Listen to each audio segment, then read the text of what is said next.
জয়েন্টের ফলাফল প্রকাশে আর কোনো বাধাই রইল না। ওবিসি মামলার সাময়িক স্বস্তি রাজ্যে, শুনানি 1 মাস পিছিয়ে দিল সুপ্রিম কোর্ট।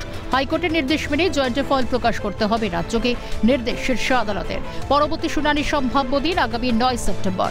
রাজ্যের আবেদনের ভিত্তিতে প্রধান বিচারপতি সাফ জানান, যে সময় মামলাটি তালিকায় রয়েছে সেই সময় শুনানি হবে। এদিকে ওবিসি মামলার জেরে আটকে রয়েছে রাজ্যের জয়েন্ট এন্ট্রান্স, নার্সিং সহ একাধিক পরীক্ষার ফল প্রকাশ। এর জেরে সমস্যায় পড়তে হচ্ছে ছাত্রছাত্রীদের। গত বৃহস্পতিবারে রাজ্যে জয়েন্ট এন্ট্রান্সের ফল ঘোষণা হবে বলে জানানো হয়, কিন্তু ওবিসি সংক্রান্ত জটিলতার কারণে ফল প্রকাশ নিয়ে অনিশ্চয়তা তৈরি হয়। সেই সঙ্গে হাইকোর্টে জয়েন্ট এন্ট্রান্স বোর্ডের মামলায় নতুন ওবিসি তালিকা নিয়ে আপত্তি জানান বিচারপতি কৌশিক চন্দ্র।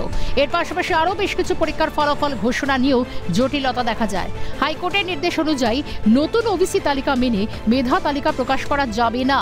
তালিকা প্রকাশ করতে হলে পুরনো বিধি মেনেই করতে হবে। ইতিমধ্যে রাজ্যে জয়েন্ট এন্ট্রান্সের নতুন মেধা তালিকা প্রকাশ নিয়ে হাইকোর্টের নির্দেশকে চ্যালেঞ্জ করে সুপ্রিম কোর্টে যায়।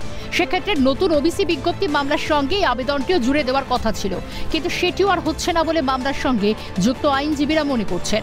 তাদের কথায় জয়েন্ট এন্ট্রান্স নিয়ে বিচারপতি কৌশিক চন্দ্রের নির্দেশ আপাতত বহাল থাকলো।